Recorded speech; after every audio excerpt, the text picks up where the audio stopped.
First News with Keeler in the morning on WIBX and WIBX950.com. I don't even know what mic you're on. I don't either. And beyond that, we'll have more of this weather like we had yesterday, where there's looks like rain, then it's sunny, and then thunderstorms.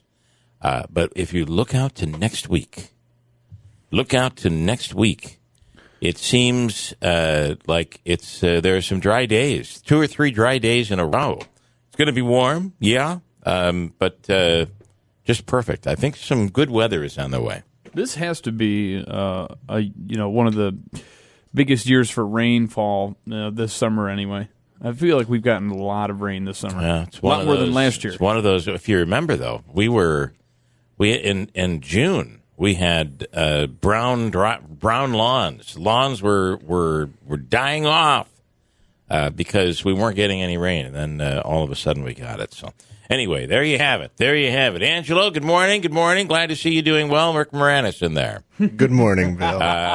And okay, so we have a lot to get to today. It's a Thursday morning and much to do. First of all, I want to say congratulations out there, and we're going to get to the details.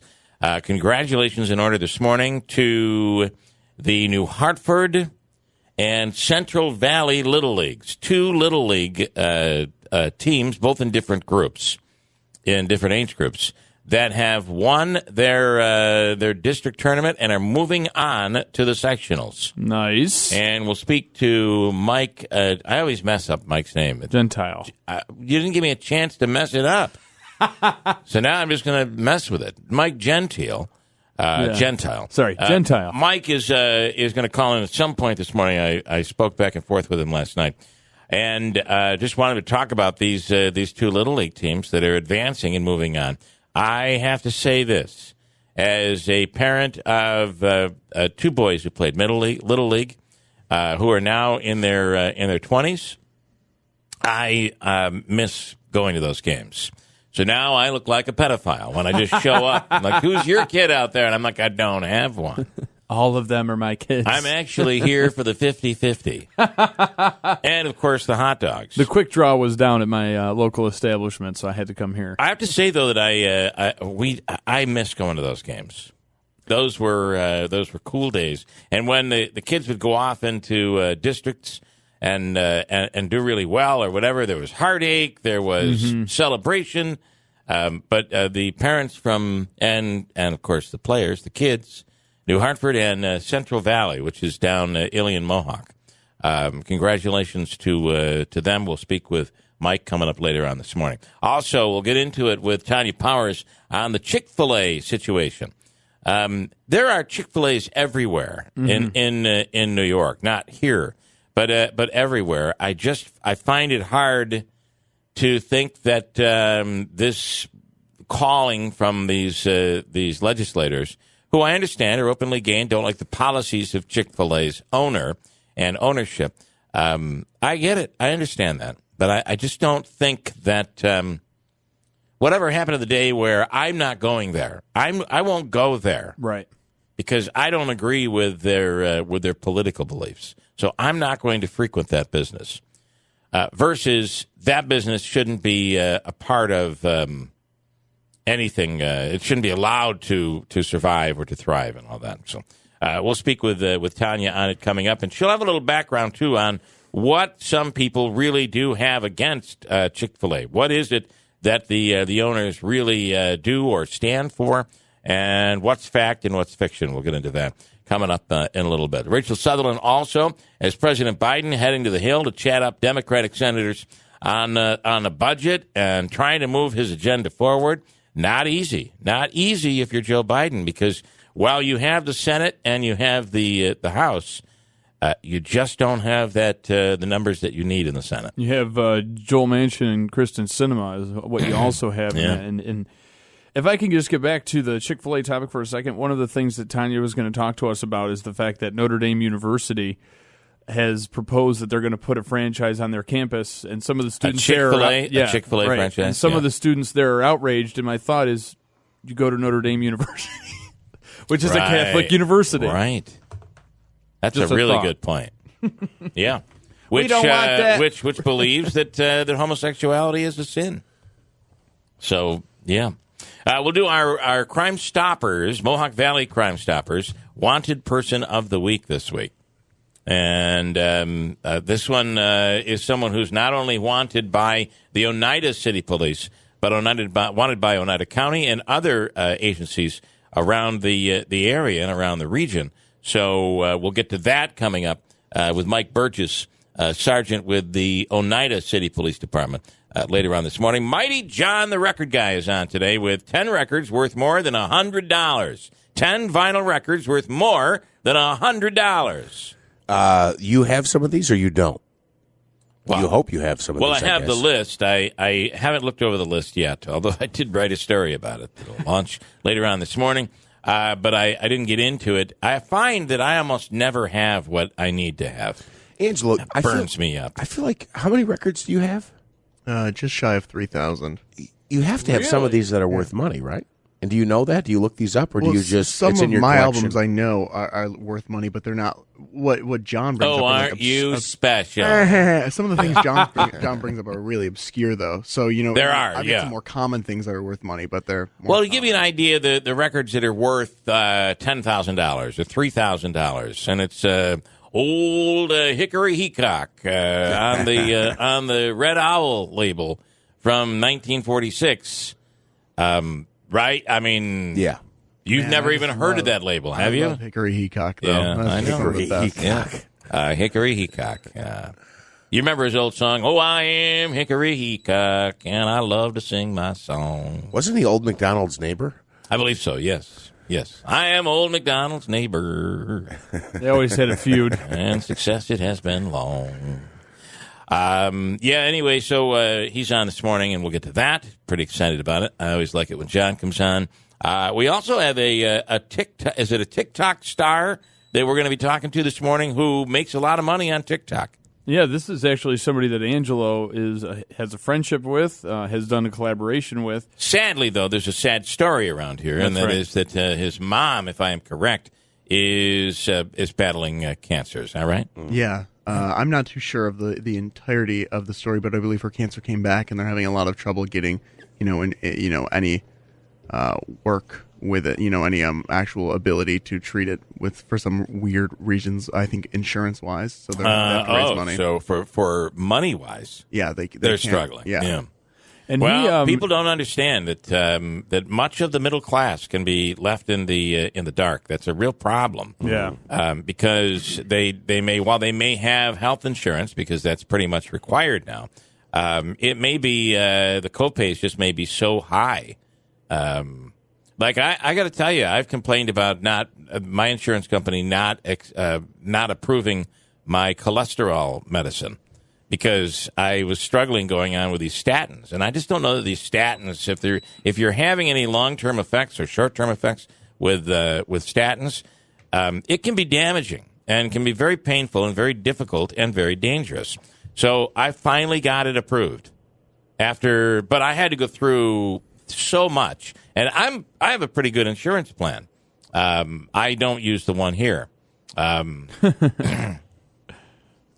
That's all I'm going to say. I don't use this one. So if you're at a company where you don't have a great insurance plan, you have health insurance, but and now you're facing cancer. And for instance, I have a friend who's battling cancer right now. His medicine is over $15,000 a month. How is a person going to be able to pay for that? And if you're in middle class and you have the health insurance, you're basically saying, I can't afford, unless you can find someone that's going to give it to you, you can't afford it. And it's a tough position for people to be in. I said this at the time, when we had Carter, I think we paid out of pocket like $6,000 in bills after the fact. Yeah. And thank God he was healthy and everything was okay. But like my knee procedures that I've had done were cost me a lot of money out of pocket. And we all feel invincible, right? That I realize the copay is high on this plan, but I end up paying less. So I'm going to go with it. But all it takes is playing softball and you hurt your knee, and all of a sudden you're you have all of these medical bills that you've racked up. But I hate to see someone put in a position where they can't. They may face death because they can't afford to get the health care that other people can get. But he'll be on, and I have to tell you, this TikTok thing is red hot. I know a lot of people roll their eyes at it, Andrew. But the reality is, people are making money on this thing. Oh yeah, and the kid's out trying to raise money for his mom. Pretty awesome. Sheriff Rob Maciel is on. It's going to be the best part of the week. This, I wouldn't even tune in tomorrow morning. I would say what happens today is going to be so great that I'm not even going to listen tomorrow morning. But if you'd like to tune in, we'll be here. Today, we're going to get a demonstration. Deputy Sergeant Jason Zima and Sheriff Rob Maciel will be in studio. Today, we are going to demonstrate how that lasso thing works. What is it called? Forget the exact name. The tethering unit that is like $950 that the county has purchased, which allows you to come in, be 15, 16 feet away, and kick it in gear, and it wraps its rope around you or around the criminal, the potential criminal, maybe the innocent person who's being suspected as a criminal. Right. Takes him to the ground, doesn't kill him. There's no knee on the neck. There's nothing like that. It takes him right to the ground. No teasing even. Protects the police officer. And ladies and gentlemen, this morning we're going to start with showing you the benefits of this device. And the only way you can do it is with general comparison. Don't you agree? Agree, Andrew. Yes. Therefore, we'll start by tasing Andrew and show you the pain that he goes through. Right. Then, of course, we'll shoot him, probably in the leg. And then after he goes through all of that, we'll then put this unit on him. It's called what again? The lasso. The lassoed. By it's a detaining bowler wrap device. Bowler wrap. It's essentially going back to the old days of being a sheriff. It is. Yeah. It is. Yeah.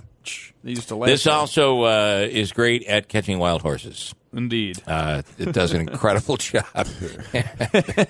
Or cattle. Apparently, tasing the horses is something that is not approved anymore. One of the other things Sheriff Maciel told me is that this is a $30 a deployment cost as well. So each time it costs $900 every time you deploy it, it's $30. That's right. Listen, but you're potentially saving lives here. Oh yeah. You're making it safer for the police officer, safer for the potential suspect. If somebody's stealing because they have a problem. And they're stealing copper out of a catalytic converter or something. Yeah, that's a terrible thing. They're thieves. They need to be caught, but they don't need to die. Right. So if we can find a way to catch them and get them in jail so that we can then release them again, I think that's the way to. That's the way it's done in New York. The DeWitt police officer who's been suspended. Jeff and I had talked about this a little bit on Monday. That's a crazy story. If he had a device like this, I can probably assure you that it probably would. I don't know a lot about this story, and we'll talk about it. I want to go to Tanya Powers here, but I don't want to. I very much support police, but there's got to. I watched the video, and I don't see anywhere where she actually bit him. She may have tried to bite him. She tried to, but and I'm not sure that woman. But that woman had, and I don't want to say anything about her and get sued, but it seemed like there was a real problem there, and that woman deserved to be arrested. But I'm not sure we want police officers cold-cocking someone because they're angry. Yeah. That guy has lost his temper. He lost his cool, punched her in the face. If she's got a bite down on his arm, and he punches her to get her teeth off his arm, I agree with that. But that's not what happened in that case. No, it was a brutal punch. Police officers have to be held to a high standard, and that guy probably is going to lose his job. Yeah. Tanya J. Powers standing by on the line right now. Tanya, good morning. Hey, good morning. I would not want to be a police officer right now. Very difficult job. It's a very difficult job, no matter when it is. You're right, no matter when. But right now, there's so much controversy around it, and it's tough public service right there.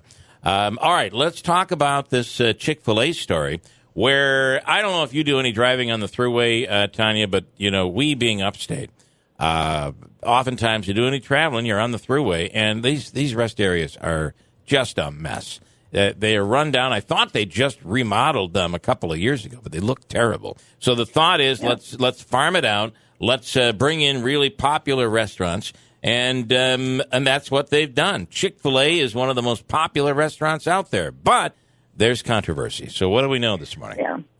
Regarding the state, there's a couple of different headlines here in different states. One of them is the thruway thing that you mentioned, the New York State thruway. That Chick-fil-A is part of that restaurant option, part of the $450 million project to renovate 27 rest stops across the state. They've already started construction on 10 of the service areas. They're starting that later this month. Let me put it that way. Okay, right. They're going to be they're going to close some of those down. Is that correct? It says they will start construction on them. Okay, I'm assuming that will mean that they're off limits for a while, but that's a good question. Yep. So you've got one of the New York State Assembly members, Linda Rosenthal, who sent a letter to the Thruway executive director and the board of directors, and urges them to stop plans to include Chick-fil-A as a restaurant option on this. And they're basically saying, look, New York State has stood on the right side of history and supported the LGBTQ plus community, but this, goes against that by choosing, Chick-fil-A to be part of this. Now, keep in mind that, the company has said they want to be clear that Chick-fil-A does not have a political or social agenda, and they welcome everybody in their restaurants. Mm-hmm. That was a statement they gave to USA Today's network. The fact that they did say that they would stop supporting anti-LGBTQ groups in late 2019 is one thing. The fact that the CEO, Dan Cathy, has actually continued apparently to give money to the National Christian Charitable Foundation to fight against the proposed Equality Act that has some people saying, well, yeah, your company might, but your CEO is still giving money to these organizations that are against the Equality Act. So that's one story. The other one is, of course, the University of Notre Dame students that put out that open letter from students and faculty at Notre Dame that they said they were concerned over the campus dining consideration to bring Chick-fil-A to their school, and said that they had a problem with that because of the anti-LGBTQ stuff. Lindsey Graham, the senator from South Carolina, has jumped in there and said that he is going to back Chick-fil-A and has condemned the University of Notre Dame. Notre Dame is not in South Carolina. It's important to also note. Yeah, I mean, listen, it's Lindsey Graham's doesn't he have bigger things to worry about than jumping into this story? But Andrew brought up a point on the Notre Dame issue. It's a Catholic college, which the diocese, I don't want to say the diocese, but the Catholic Church, the Pope, the Church, they still see homosexuality as a sin. And those students chose to go to Notre Dame University and work there, the faculty. Yeah, kind of interesting. Yeah, I mean, it's one of those stories that it continues to come up. It probably will continue to come up in the future. It'll be interesting to see how that thruway thing really. I mean, that's the one to me that's the more interesting of the two stories, because and I believe I'm correct on this. You guys would probably know because you cover state and local politics more than I do. But neither the thruway nor the taxes or tolls from the drivers are paying for those renovations at the rest stops. So, right. This is I believe Apple Green is the name of the company. believe that they've gotten a private company to come in and do that. And it's interesting because I was reading about this story as I was flying over the weekend. And I flew into the Albany airport, which has been completely remodeled, and I must say is really nice. Syracuse has been redone as well, but irrelevant to the story. But the long line as I was getting off the plane, waiting at Chick-fil-A inside the airport. I mean, and that's the Albany, the state capital's airport. And a lot of public money went into that. So. It's going to be tough. We're also coming out of a pandemic. We're also looking at these rest areas, many of which are in really rough shape and need the refurbishment. So, yeah, you're right. It's going to be interesting to see what happens. But isn't the rule if you own a business, you're better off staying out of the politics? I mean, I know people now that will not buy a MyPillow because of Mike Lindell's political activities. So isn't the rule stay out of politics and make your money from everyone, right? I mean, that has definitely been the approach of a lot of different companies. Yeah. And then, of course, there's companies that have said, nope, we're all in on one side or the other. So some say this is a conspiracy that has been created by cows. I don't know. And Popeyes. Look, they can paint their own billboards. I don't know. Yeah, I I know. Well, and also if you go, I'm, of course, kidding. Yes. if you go back to Michael Jordan, his famous line that got him in trouble was, Republicans buy sneakers too, and he refused to, as an athlete, as a pro athlete and get into celebrity, into the. Yeah. Okay, Tanya, very interesting. I'm not a big fan of Chick-fil-A necessarily. I've eaten the sandwich once. It's pretty good, though. I mean, if you're looking at a fast food place, it's a pretty good chicken sandwich, they say, I guess. Okay, Tanya, thank you so much. Absolutely. Thanks. Have a great day. Tanya J. Powers from Fox News.